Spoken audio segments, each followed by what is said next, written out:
الحمد لله.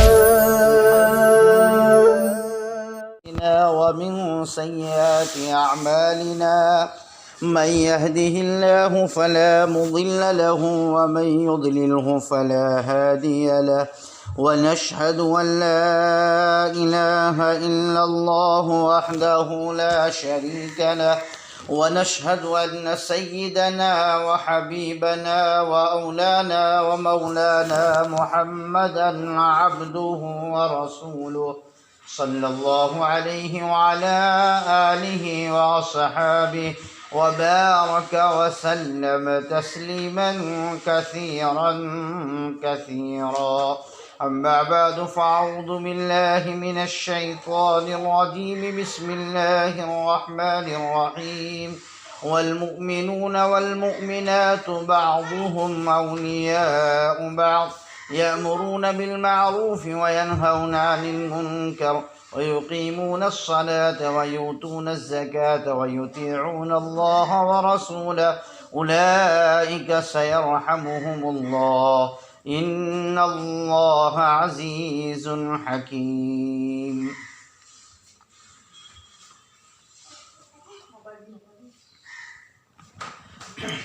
صدق اللہ العظیم.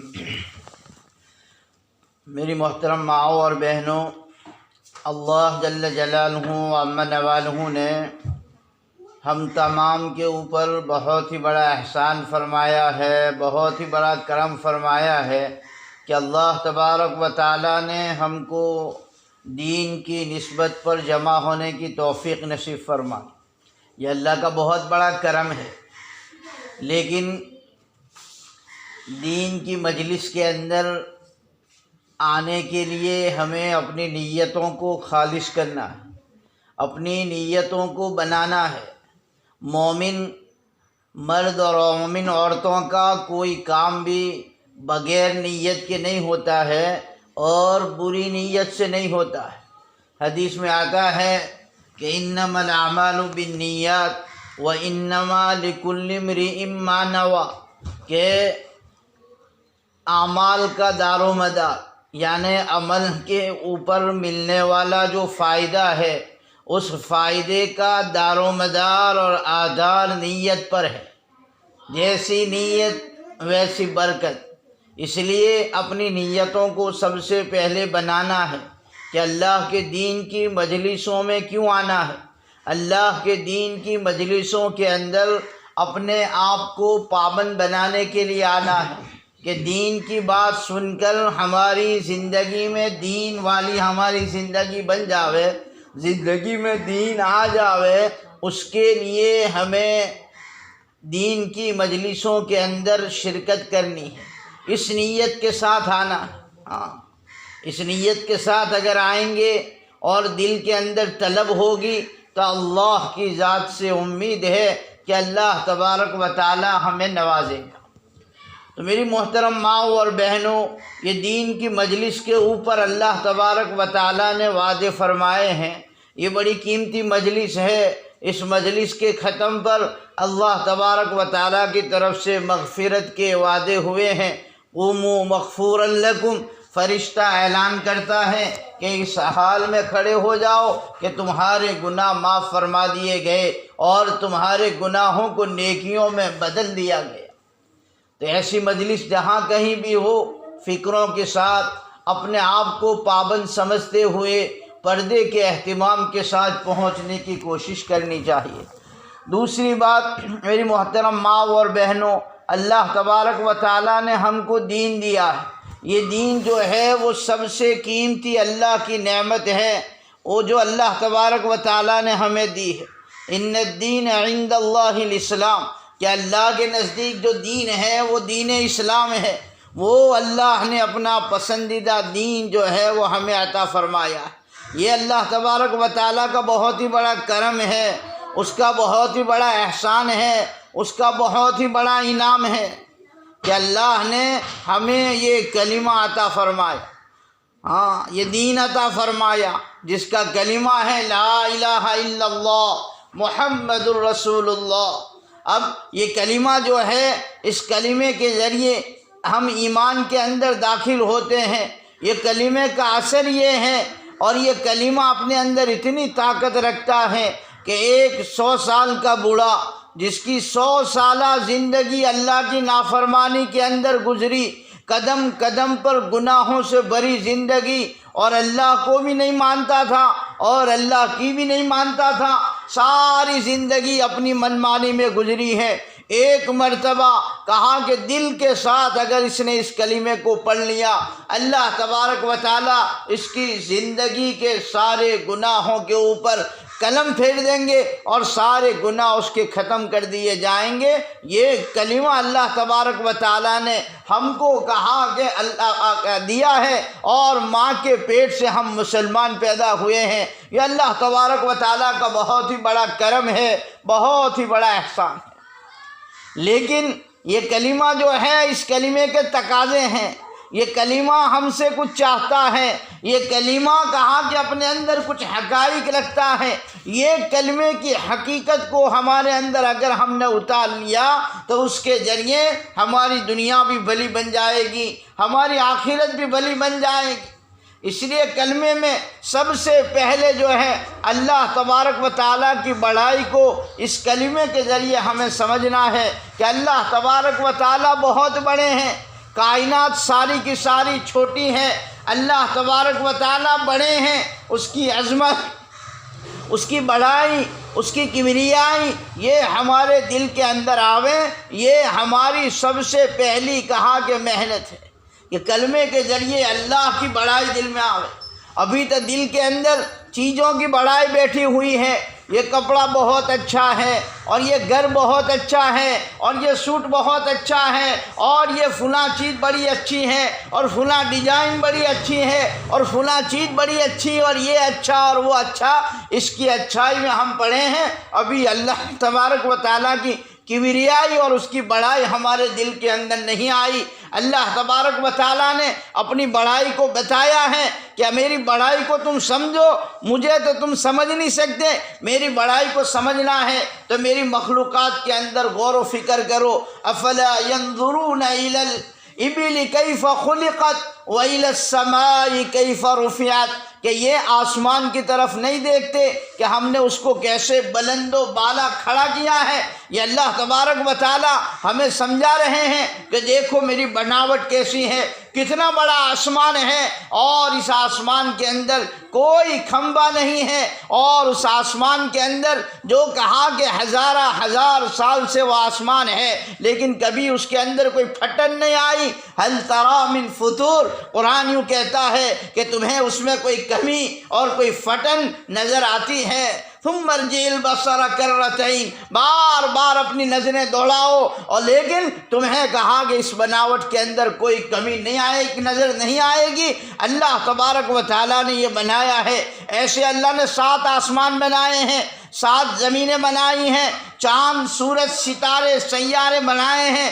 کتابوں میں آتا ہے اللہ نے ایک فرشتہ بنایا ہے، وہ اتنا بڑا ہے کہ اس کے پاؤں 7 زمینوں کے نیچے، جسے تحت الثری کہتے ہیں، وہاں پاؤں ہیں، اور 7 آسمانوں کے اوپر اللہ کا عرش ہے، اس عرش کے ساتھ اس کا سر لگا ہوا ہے، اور ساری کائنات جو کچھ زمین اور آسمان اور اس کے درمیان میں ہے وہ ساری کی ساری اس کے سامنے ایک لقمے کے برابر ہے۔ اتنا کہا کہ اس کی، اب جب اس کے پیدا کی ہوئی مخلوق اتنی بڑی، اس کا بنایا ہوا فرشتہ اتنا بڑا، تو وہ اللہ کتنا بڑا ہوگا۔ کہا کہ اس اللہ کی بڑائی ہمارے دل کے اندر آ جاؤ۔ کلمے کے ذریعے سب سے پہلے یہ چاہا جا رہا کہ اللہ کی بڑائی ہمارے دل میں آوے، ہاں کہ اللہ بڑے ہیں۔ اس لیے مؤذن اذان کے اندر شروع میں 4 مرتبہ اور آخر میں 2 مرتبہ، 5 اذانوں میں 30 مرتبہ بآواز بلند یہ کہتا ہے اللہ اکبر اللہ اکبر اللہ اکبر اللہ اکبر۔ اللہ سب سے بڑے ہیں، اللہ سب سے بڑے ہیں، اللہ سب سے بڑے ہیں، اللہ سب سے بڑے، کہ اللہ کی بڑائی ہمارے دل کے اندر آوے، اس کی کبریائی ہمارے دل کے اندر آوے۔ جب اس کی بڑائی دل میں آئے گی تو اس کا خوف دل میں آئے گا، اور اس کا خوف جب دل میں آئے گا تو اس کی نافرمانی سے دل کانپ جائے گا۔ اس کی نافرمانی سے دل کانپ جائے گا۔ اس لیے فرمایا کہ یمن آدم کہ آدم کے بیٹے، اے آدم کی بیٹی، اذا اذنبت ذنبا کہ جب تو کوئی گناہ کرتا ہے، فلا تنظر الی صغرہ اس کے چھوٹے ہونے کو مت دیکھ، ولکن انظر الی من عصیتہ لیکن یہ دیکھ کہ تو نافرمانی کس کی کر رہی ہے۔ ہاں اس لیے اللہ کی بڑائی دل میں آئے گی، اللہ کی بڑائی کلمے کے ذریعے اس کی بڑائی کو دل میں اتارنا ہے۔ دوسری چیز کلمے کے ذریعے ہمیں جو ہے وہ اللہ کی طاقت کو دل میں اتارنا ہے کہ اللہ تبارک و تعالی زبردست طاقت کے مالک ہے، زبردست پاور کے مالک ہے، اللہ کی طاقت بڑی زبردست ہے۔ اللہ تبارک و تعالی نے اپنی طاقت کو سمجھانے کے لیے پہلے نبیوں کے واقعات بیان فرمائے، الا ان عادا کفروا ربهم الا بعدا لعاد قوم ہود کہ دیکھو یہ قوم عاد نے نافرمانی کی، اللہ تبارک و تعالیٰ نے ان کو کیسے ہلاک کر دیا۔ قوم ثمود نے نافرمانی کی، اللہ نے ان کو کیسے ختم کیا۔ قوم لوط نے نافرمانی کی، اللہ نے ان کو کیسے ختم کیا۔ پہلی قوموں کے واقعات بیان فرمائے اور ان نافرمانوں کی ہلاکت کو بیان فرمایا تاکہ پتہ چلے کہ اللہ جو ہے جس کا ہم نے کلمہ پڑھا ہے وہ کتنی طاقت والا ہے۔ حضرت نوح علیہ نبینا علیہ السلام 950 سال تک اپنی قوم کو دعوت دیتے رہے اور قوم کو سمجھاتے رہے اور قوم کو کہا کہ تنہائی میں دعوت دی، قوم کو مجمع میں دعوت دی، قوم کو زور سے پکارا، قوم کو آہستہ آہستہ دعوت دی، لیکن قوم کہا کہ نافرمانی پیاری رہے۔ 950 سال تک دین کی دعوت دیتے رہے۔ رب انی دعوت قومی لیلا و نہارا اے میری قوم، اے میرے رب میں نے اپنی قوم کو رات اور دن پکارا اور رات اور دن دعوت دی۔ کلما دعوتہم لتغفر لہم کہا کہ میں جب بھی اس کو دعوت دیتا تھا کہ ان کی مغفرت ہو جاوے، جعلوا اصابعہم فی آذانہم یہ اپنے کانوں کے اندر انگلیاں ٹھوس لیتے تھے کہ انگلیاں کے نوح علیہ السلام کی بات سننی نہ پڑے اور اپنے چہرے کے اوپر کپڑے ڈال کر نکل جاتے تھے۔ بہت 950 سال تک کوئی معمولی چیز ہے، 950 سال تک دعوت دیتے رہے، سمجھاتے رہے، لیکن وہ قوم جو ہے وہ ماننے کو تیار نہیں ہوئی۔ یوں آتا ہے تفسیر کی کتابوں میں کہ 80 سے 82 آدمیوں نے کلمہ پڑھا اور پھر کہا کہ باقی نافرمان ہوئے۔ اللہ تبارک و تعالیٰ سے پھر دعا کی اور کہا کہ نوح علیہ السلام کو یہ مارنے لگے اور یوں کہا کہ اگر ہماری بات نہیں مانے گا تو ہم تجھے مار دیں گے، ہم تجھے کہا کہ پتھروں سے ماریں گے۔ اب نوح علیہ السلام نے دعا کی اللہ تبارک و تعالیٰ کے سامنے، رب انی مغلوب فانتصر اے میرے رب میں تو اب کہا کہ یہ مجبور ہو گیا ہوں، میں مغلوب ہو گیا ہوں اور یہ میرے اوپر چڑھ بیٹھے ہیں، تو میری مدد فرما، یہ میری بات سنتے نہیں ہیں۔ اللہ تبارک و تعالیٰ نے اس وقت حکم دیا، وَأُوحِيَ إِلَى نُوحٍ أَنَّهُ لَن يُؤْمِنَ مِن قَوْمِكَ إِلَّا مَن قَدْ آمَنَ کہ ہم نے نوح علیہ السلام کی طرف وحی بھیجی کہ جتنے لوگ ایمان لائے ہیں اب کوئی اس کے آگے ایمان لانے والا نہیں۔ تو اب کیا کیا جائے؟ وَاصْنَعِ الْفُلْكَ بِأَعْيُنِنَا وَوَحْيِنَا اور اب ہماری آنکھوں کے سامنے ہمارے حکم کے مطابق کہا کہ تم ایک کشتی بناؤ۔ کشتی بنانے کا حکم دیا گیا، کشتی بنائی گئی اور کشتی بنانے کے بعد اللہ تبارک و تعالیٰ نے اپنے عذاب کو حکم دیا، پانی کو حکم دیا اور وہ پانی جو ہے وہ کہا کہ بادل پھٹے، بادل جو ہے وہ پھٹے۔ فَفَتَحْنَا أَبْوَابَ السَّمَاءِ بِمَاءٍ مُنْهَمِرٍ کہ اللہ تبارک و تعالیٰ نے بادلوں کو پھاڑا اور بادلوں کو پھاڑ کر اللہ تبارک و تعالیٰ نے اوپر سے بارش برسائی اور زمین کے اندر سے پانی نکلا۔ وَفَارَ التَّنُّورُ چولہوں کے اندر سے پانی نکلنے لگا اور پانی اتنا بڑا کہ پہاڑوں کی طرح اس کے موجیں ہونے لگے۔ اب نوح علیہ السلام ایمان والوں کے ساتھ 80-82 ایمان والے تھے، ان کو لے کر کہا کہ کشتی کے اندر سوار ہوئے۔ اب کشتی چل رہی ہے، بیچ میں ان کا بیٹا نظر آتا ہے تو اپنے بیٹے سے کہتے ہیں جو ابھی ایمان نہیں لایا تھا، یا بنی ارکب معنا ولا تکن مع الکافرین، اے میرے بیٹے تو ہمارے ساتھ کشتی میں سوار ہو جا اور کافر لوگوں میں سے نہ بن۔ لیکن بیٹا نافرمان تھا، بیٹے نے کہا سآوی الی جبل یعصمنی من الماء، کہ میں عنقریب پہاڑ پہ چڑھ جاؤں گا، وہ پہاڑ مجھے پانی سے بچائے گا۔ لیکن اسے پتہ نہیں تھا کہ اللہ کی پکڑ ہے، اللہ کا عذاب ہے۔ نوح علیہ السلام نے فرمایا لا عاصم اليوم من امر اللہ الا من رحم، کہ آج اللہ کی پکڑ سے کوئی بچ نہیں سکتا مگر جس پر اللہ رحم فرماوے وہی بچے گا۔ باپ بیٹے کے درمیان میں بات جاری تھی اور مکالمہ بات چیت ہو رہی تھی۔ باپ کشتی میں ہے اور بیٹا پہاڑ کے اوپر چل رہا ہے۔ فحال بینہما الموج فکان من المغرقین، ایک زور سے موج آئی پانی کی اور بیٹے کو دریا کے اندر غرق کر دیا۔ اللہ تبارک و تعالیٰ نے یہ بتا دیا کہ اسلام کے مقابلے میں کوئی رشتہ نہیں ہے، نبی کا بیٹا ہو یا نبی کی ماں ہو یا نبی کا باپ ہو یا نبی کی بیوی ہو، زندگی نبوی تعلیمات سے خالی ہوگی تو یہ اللہ کے نزدیک ان کی کوئی قدر قیمت نہیں ہے۔ اس لیے میری محترم ماں اور بہنوں، پھر اللہ تبارک و تعالیٰ نے وہ عذاب بھیجا، وہ کشتی بنائی، وہ کیسی چلتی تھی؟ قرآن یوں کہتا ہے وَهِيَ تَجْرِي بِهِمْ فِي مَوْجٍ كَالْجِبَالِ، کہ وہ کشتی اس طرح چلتی تھی، ایسی موجیں اس کی تھی پانی کی جیسے بڑے بڑے پہاڑ ہو، ایسی موجیں۔ مفسرین کرام نے لکھا ہے کہ 10 رجب سے لے کر 10 محرم تک 6 مہینے تک برابر اللہ کا عذاب پانی کا رہا۔ 6 مہینے تک پانی کا عذاب، اور پوری کی پوری قوم کو اللہ تبارک و تعالیٰ نے ختم کر دیا، کوئی باقی نہیں بچا، سب کو ختم کر دیا۔ اللہ تبارک و تعالیٰ بتا رہے ہیں کہ میری قدرت ایسی ہے۔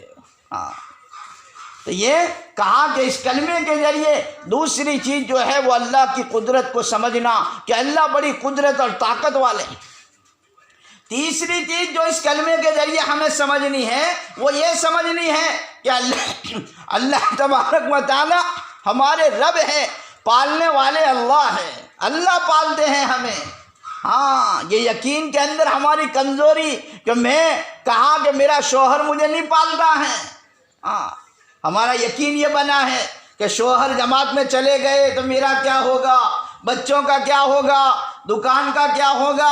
ارے پالتا شوہر نہیں ہے، پالتے اللہ ہے، بیٹا نہیں پالتا ہے اور مجھے پالنے والے اللہ ہے، باپ مجھے نہیں پالتا ہے، مجھے پالنے والی ذات اللہ کی ہے، بھائی مجھے نہیں پالتا، اللہ مجھے پالتے ہیں، اور سارے عالم کو پالنے والی چیز اللہ کی ہے، پالنے والی ذات وہ اللہ ہے، اللہ پالتے ہیں۔ اس لیے کہا کہ پلنے کا یقین اللہ کے ساتھ جڑ جاوے کہ اللہ پالتے ہیں اور وہ پالنے کے اندر کسی کے محتاج نہیں ہے۔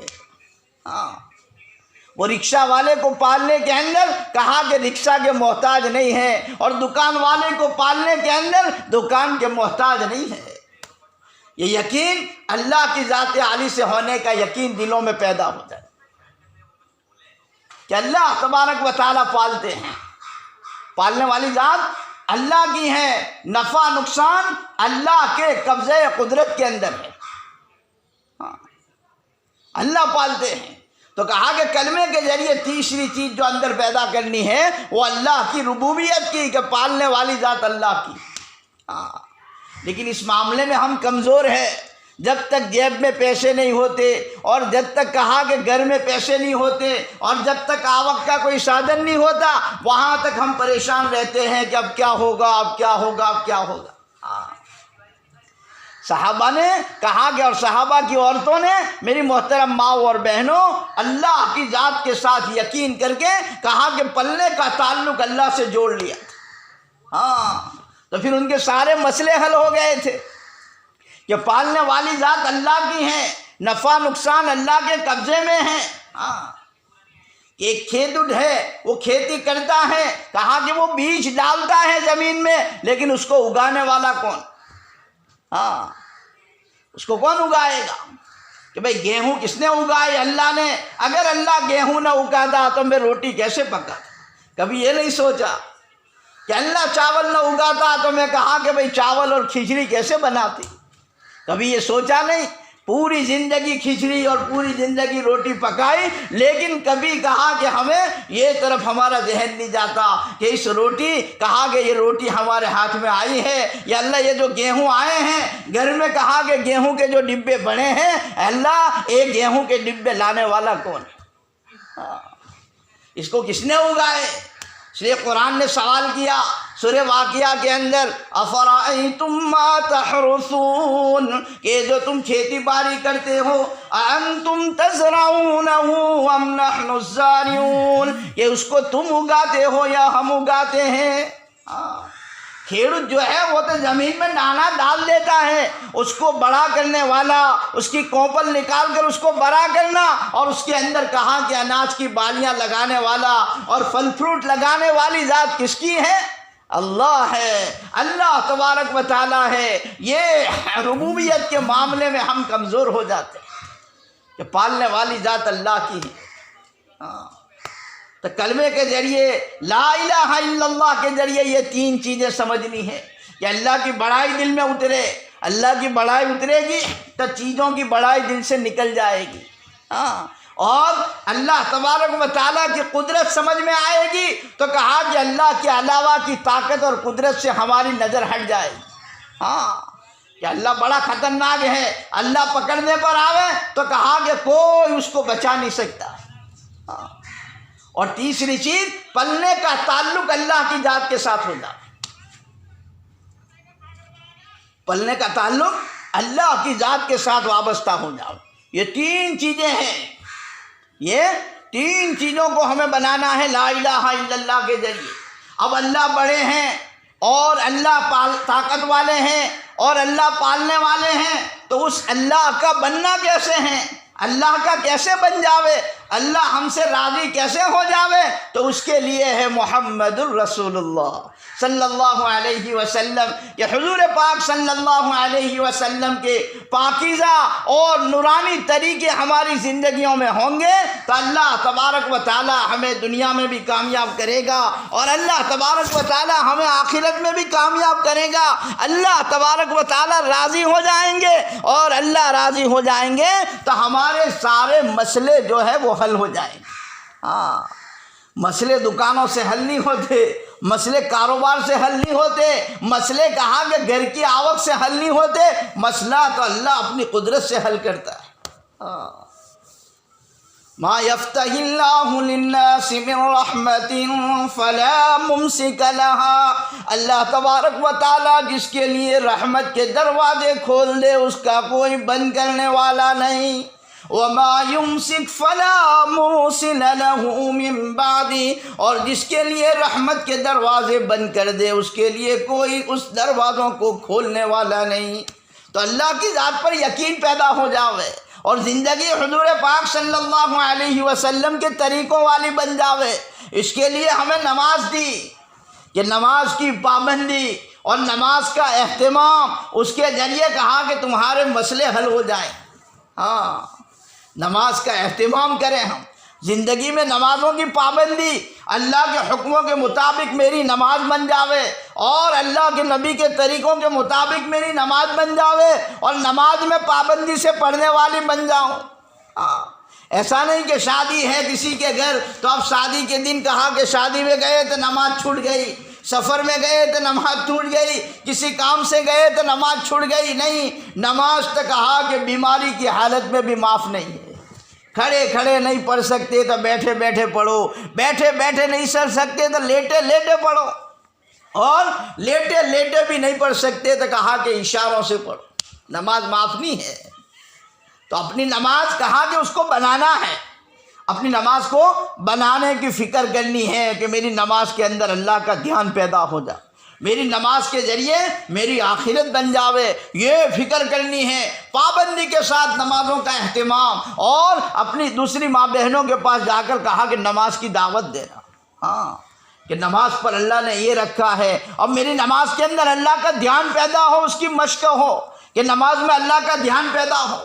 ہاں ہماری نماز تو اللہ معاف کرے، پہلی رکعت میں کوئی انگلینڈ میں ہوتا ہے، دوسری رکعت میں کوئی امریکہ میں ہوتا ہے، تیسری رکعت میں کوئی افریقہ میں ہوتا ہے، اور چوتھی رکعت کے سلام پھیرنے پر ہم موڈا پلیا میں آتے۔ یہ ہماری نماز ہے۔ میری محترم ماں اور بہنوں، اپنی نماز کو بنانے کی فکر کرنی ہے۔ نماز ہے کیا؟ کہا کہ نماز یہ بندہ اور اللہ، بندی اور اللہ کے درمیان کا تعلق ہے۔ کہا کہ بندہ اور بندی جب اللہ کے سامنے کھڑے ہیں کل نماز پڑھتے ہیں تو کہا کہ اللہ تبارک و تعالیٰ کو دیکھ رہے ہوتے ہیں، ہاں اللہ کے سامنے کھڑے ہیں۔ اب یہ بندی پڑھ رہی ہے الحمدللہ رب العالمین، اللہ تعالیٰ جواب میں کہتے ہیں حمیدنی عبدی، کہ میری بندی نے میری تعریف کی۔ کتنی بڑی بات! کبھی یہ خیال آیا کہ نماز کے اندر میں ابھی پڑھ رہی ہوں الحمدللہ رب العالمین، میرا اللہ میری تعریف کر رہا ہے کہ میری بندی نے میری تعریف کی؟ اگر یہ خیال اندر اس وقت پیدا ہو جاوے تو ہماری نماز صحیح معنی میں نماز بن جاوے، ہاں کہ اللہ ہمارے قرآن کو سنتے ہیں اور اس کا جواب اللہ تبارک و تعالیٰ دیتے ہیں۔ ہاں اس لیے نماز کے اندر اللہ کا دھیان پیدا کرنا ہے، اس کی مشق کرنی ہے۔ دو رکعت نفل نماز کے ذریعے نمازوں کا اہتمام، نماز کے اندر اللہ کے دھیان کو پیدا کرنے کی کوشش کرنی۔ تیسری چیز جو ماں بہنوں کو بتائی جاتی ہے وہ ہے اولاد کی تربیت۔ آج اولاد کی تربیت کے معاملے میں میری ماں بہنوں معاف کرنا، ہم بہت پیچھے رہ گئے ہیں۔ ہاں ماں کی تربیت، ماں کی گود یہ بچے کا پہلا مدرسہ ہے، لیکن کہا کہ اس معاملے میں ہم بڑے کمزور نظر آ رہے ہیں، اور ہماری اولاد کی جیسی تربیت ہونی چاہیے ویسی تربیت نہیں ہوتی۔ ہاں اچھے اچھے کپڑے بازار سے لا کر خرید کر دیں گے کہ بھئی یہ پہنو، اور پھر کہا کہ حجام کے پاس لے جا کر بہترین قسم کی اسٹائل کرائیں گے کہ فلاں فلم کے اندر فلاں ہیرو نے ایسے بال کٹوائے تھے تو میرا بچہ بھی ایسا لگے۔ اب کہا کہ اس نخرے اس کے اس طرح پورے کرتے ہیں اور سمجھتے ہیں کہ ہمارا بچہ کہا کہ بہت اچھا لگتا ہے، بندر جیسی شکل بنا کر یوں کہتے ہیں کہ میرا لال بہت اچھا لگتا ہے۔ میری محترم ماں اور بہنوں، اپنے اولاد کی تربیت، ہاں ماں کی گود یہ بچے کا پہلا مدرسہ ہے۔ کاش کہ ماں اپنے بچے کو سکھاتی کہ سورہ فاتحہ کیا ہے، سورہ یاسین کیا ہے، اللہ کون ہے، اللہ کے نبی کیا ہے، اور دین کیا ہے، اور دین کے چلنے پر ہمیں کیا ملنے والا۔ ہاں یہ تو ماں کی تربیت تھی، کہ ماں کی تربیت کی وجہ سے کہا کہ بچہ بڑا ہو کر ولی بنتا ہے۔ ہاں بڑے بڑے جو اللہ والے بنے نا، جنید بغدادی، اور کہا کہ بھئی دوسرے بڑے بڑے اللہ والے جو بنے، ہاں وہ سارے کے سارے اللہ والے جو ولی بنے ہیں، ان کی ولایت کے اندر ان کی ماؤں کا ہاتھ ہے۔ ہاں چاہے قطب الدین بختیار کاکی ہو، یا حضرت شیخ اجمیری ہو، یا پھر کہا کہ کوئی بھی ہو، ہر ایک کی تربیت کے اندر ان کی والدہ کا ہاتھ ہے، کہ ماں نے کہا کہ ان کی تربیت کی، ہمیشہ حلال غذا کھلائی، ہمیشہ کہا کہ ان کو سچ بولنے کی عادت ڈالی، تو بیٹا سچ بولتے بولتے کہا کہ عبد القادر جیلانی بن گیا۔ ہاں تو زندگی اپنی اولاد کی تربیت بہت ضروری ہے، یہ اللہ کی امانت ہے ہمارے پاس، ہم اس کو کیا سکھا رہے ہیں۔ اگر ہم نے ان کی دنیا کی فکر کی کہ میرا بیٹا ڈاکٹر بن جاوے اور انجینئر بن جاوے اور وکیل بن جاوے اور یہاں دکان اس کی ہو اور یہ ملک میں چلا جاوے وہ ملک میں چلا جاوے، اسی فکر کے اندر ہم رہے اور اس کی دین کی فکر ہم نے نہیں کی، تو میری محترم ماں اور بہنوں، یہ بچے اگر بے دینی کے ساتھ زندگی انہوں نے گزاری اور کل قیامت کے دن اللہ تبارک و تعالیٰ کے سامنے ان کو ان کی بے دینی کی وجہ سے اللہ نہ کرے اللہ نہ کرے اللہ نہ کرے ان کا جہنم کا فیصلہ ہو گیا، تو یہ اولاد اللہ سے شکایت کرے گی۔ میں نہیں کہتا ہوں، قرآن کہتا ہے ربنا انا اطعنا سادتنا وکبراءنا فاضلونا السبیل قبیلا، اے ہمارے رب ہم نے تو ہمارے بڑوں کا کہنا مانا۔ ہماری ماں کہتی تھی کہ بیٹا تو پڑھ لکھ کر بڑا ہو جائے گا، ڈاکٹر بن جائے گا تو تیرا کام چل جائے گا، میں تو میری ماں کے کہنے پر چلا۔ اب وہ بیٹا اللہ سے شکایت کرے گا۔ آدم علیہ السلام سے لے کر آخری انسان تک سارے میدان محشر میں ہوں گے، سب سنیں گے۔ وہ بیٹا اللہ سے شکایت کرے گا، جس بیٹے کو دیکھ دیکھ کر ہماری آنکھیں ٹھنڈی ہوتی تھی، جس کو کھائے بغیر نوالا حلق میں نہیں جاتا تھا، جس کے سوئے بغیر ہمیں نیند نہیں آتی تھی، ہر وقت جس کی فکر رہتی تھی، وہ بیٹا کہے گا کہ میرے ماں نے مجھے غلط راستے پر لگا دیا۔ اب وہ بیٹا اللہ سے کہے گا ربنا آتہم ضعفین من العذاب، اے ہمارے رب تو کہا کہ ہمارے ماں باپ کو ڈبل عذاب دے، وَلْعَنْهُمْ لَعْنًا كَبِيرًا، اور ان کے اوپر بہت بڑی لعنت بھیج، یعنی اپنی رحمت سے ان کو دور کر دے۔ کتنا شرم سے ڈب جانے کا مقام ہے۔ آدم علیہ السلام سے لے کر آخری انسان تک ساری انسانیت میدان محشر میں ہے، اور وہاں ایک بیٹا اپنی ماں کو اللہ سے شکایت کر کے کہہ رہا ہے کہ اگر مجھے جہنم میں ڈالنا ہے تو میری ماں کو بھی جہنم میں ڈال۔ وجہ کیا ہوئی کہ بیٹے کے چونچلے تو پورے کیے لیکن بیٹا دیندار بن جاوے۔ صبح میں کہا کہ ماں تو نماز پڑھتی تھی، بیٹا اوندا منہ پڑا سوتا تھا، لیکن ماں کو یہ توفیق نہیں ہوئی کہ بیٹے کو اٹھا کر مسجد میں بھیجے، ان کے دین کی فکر کریں۔ تو اب کہا کہ بے دینی کا نتیجہ یہ نکلے گا، اس لیے کہا کہ بھئی اولاد کی تربیت اور اولاد کے بارے میں فکر کرنا یہ ماؤں کی بہت بڑی ذمہ داری ہے اور ماؤں کی بہت بڑی ضرورت ہے۔ چوتھی چیز جو ماں بہنوں کو کہی جاتی ہے وہ یہ ہے کہ اپنے گھروں کے اندر اللہ کا ذکر کرے، خوب اللہ کی ذکر کرے، تسبیحات کی پابندی کرے۔ تیسرا کلمہ، درود پاک اور استغفار، یہ فجر کی نماز کے بعد اور عصر کی نماز کے بعد مصلی کے اوپر بیٹھ کر کہا کہ ہم ذکر کریں، اللہ تسبیحوں کی پابندی کرے، یہ بہت ضروری ہے۔ تسبیحات، کہ اپنی تسبیحات کہاں کہ پابندی، اس کے ذریعے کہاں کہ ایمان کو اور ہمارے دل کو ایک جلا اور ایک نور ملے گا، جس کے ذریعے کہاں کہ اندر کی گندگی جو ہے وہ دور ہوگی۔ تو پابندی کے ساتھ تسبیحات کا اہتمام کرنا، اللہ کا ذکر کرنا۔ جتنی دیر اللہ کا ذکر کریں گے اتنی دیر ہماری زبان اللہ کی یاد میں رہے گی۔ اتنا وقت کہا کہ غیبت سے بچے۔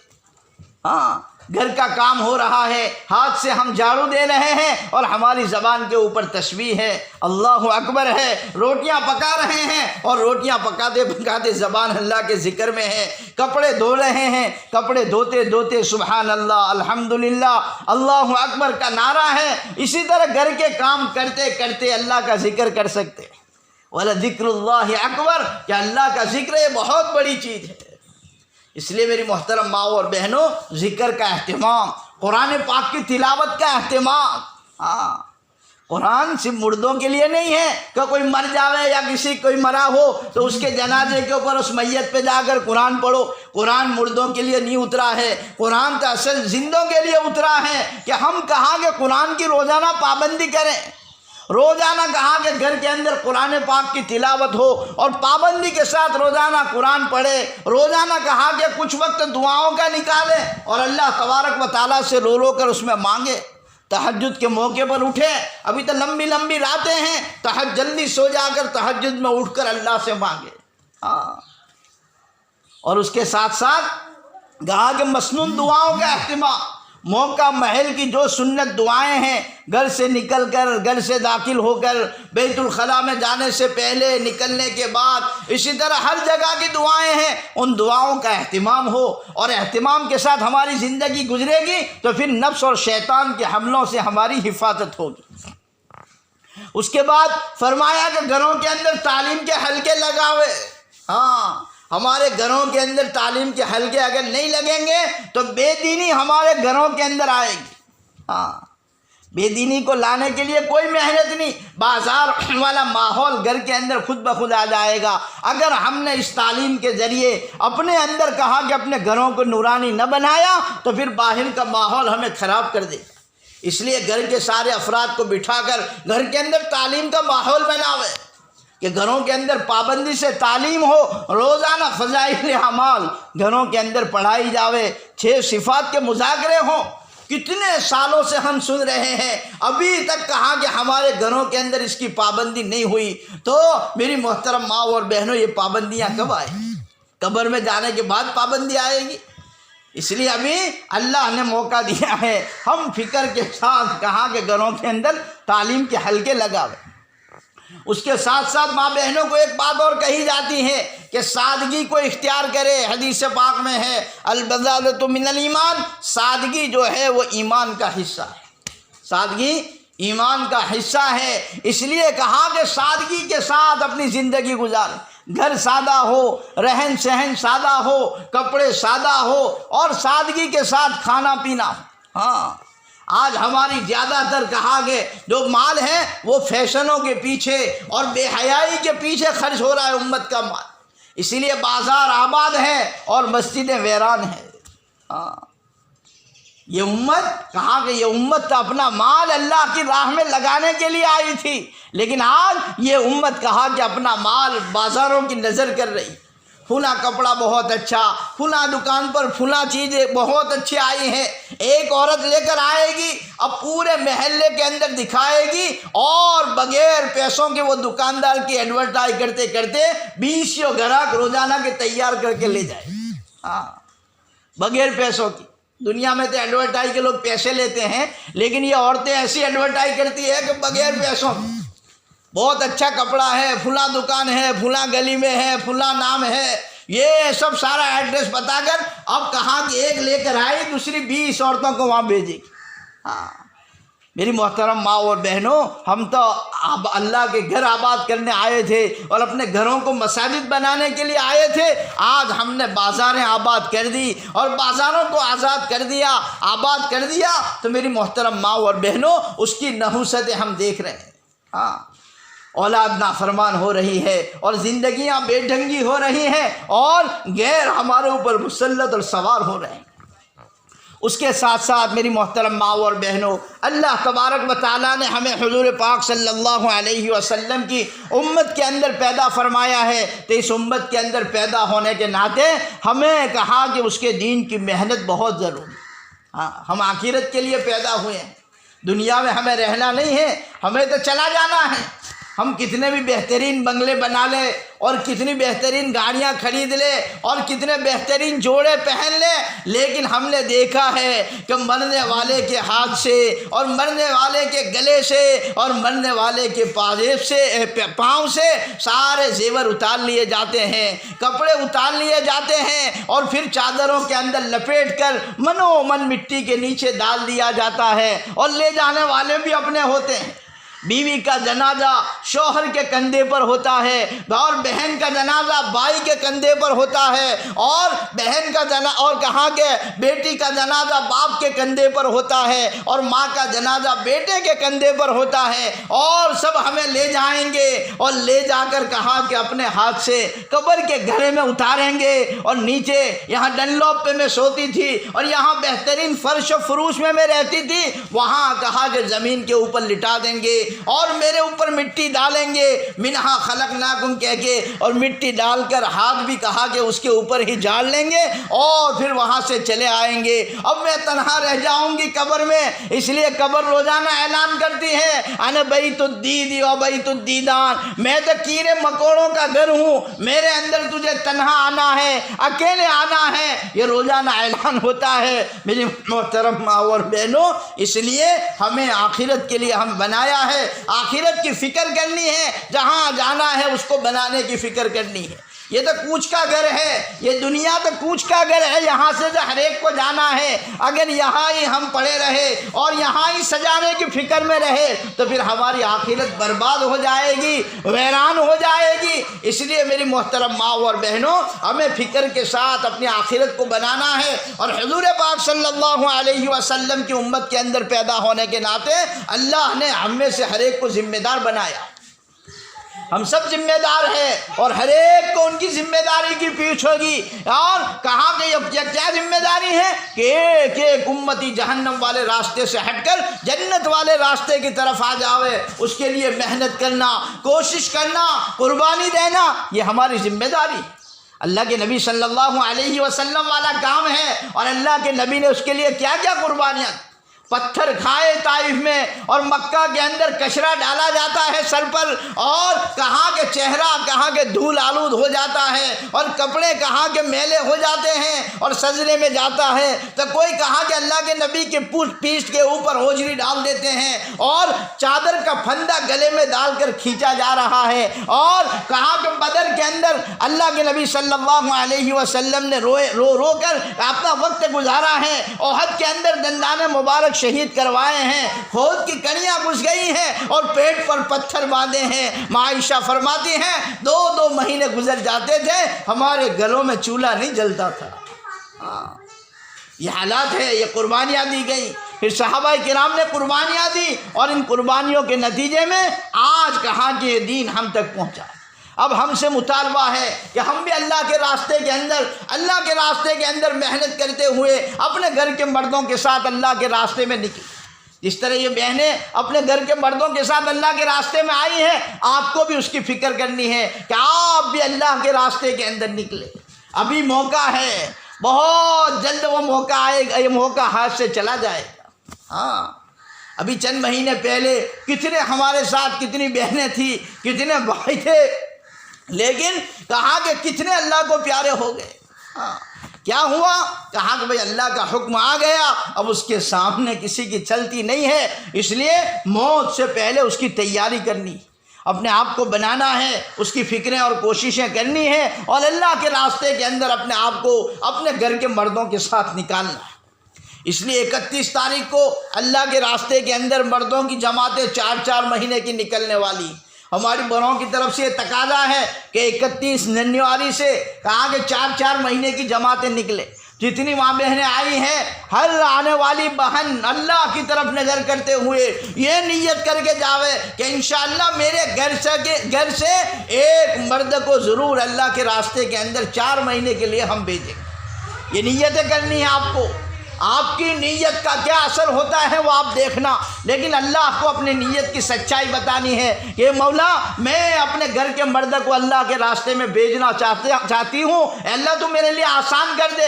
جب اس طرح کہا کہ محنت ہوگی اور آپ مانگیں گے اللہ سے، اور پھر کہا کہ گھر کے مردوں کی تشکیل آپ کریں گے، ان کو سمجھائیں گے کہ بیٹا اللہ کے راستے میں چلا جا، اللہ تبارک و تعالیٰ نوازے گا، اے بھائی تو چلا جا، اللہ راضی ہو جائے گا۔